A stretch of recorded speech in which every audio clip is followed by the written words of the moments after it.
The Fall of Humanity, a painting by Domenichino. In the West Building, main floor, Gallery 33, a painting of the rebuke of Adam and Eve by Domenichino invites us to witness the pivotal moment of divine intervention and human disobedience. Painted in 1626, this horizontal painting is a symphony of color and emotion, capturing a moment of spiritual drama and consequence. Adam and Eve, the first humans created by God, are depicted nearly nude, their vulnerability accentuating the gravity of their transgression.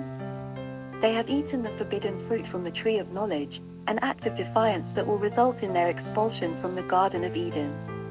They are adorned with leaves around their hips, an emblematic representation of their newfound awareness and shame. God, a bearded figure suspended midair against a backdrop of billowing red drapery, extends his arm towards Adam in an act of divine rebuke. He is accompanied by 5 cherubic figures, who witness the scene with curiosity and awe. God wears a topaz-blue toga, and his grey beard and hair blow back as if in a wind.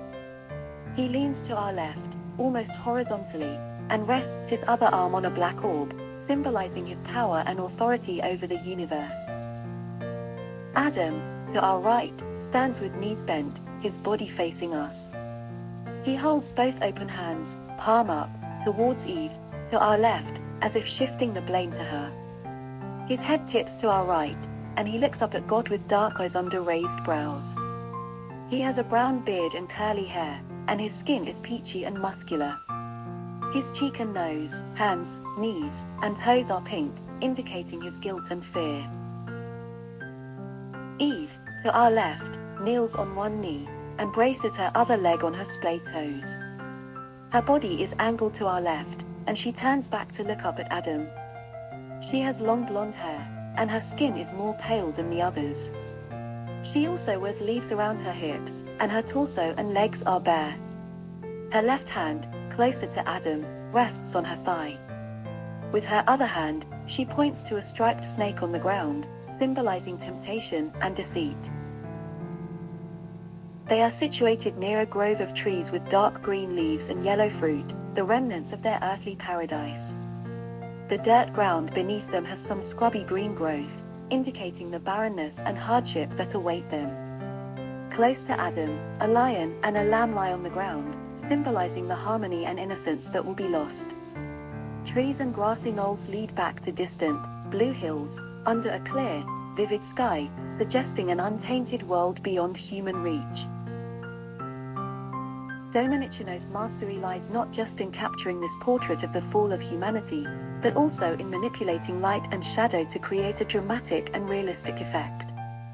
He uses a strong light from our left, which falls on the faces of God and Adam, leaving the other half of their faces in darkness.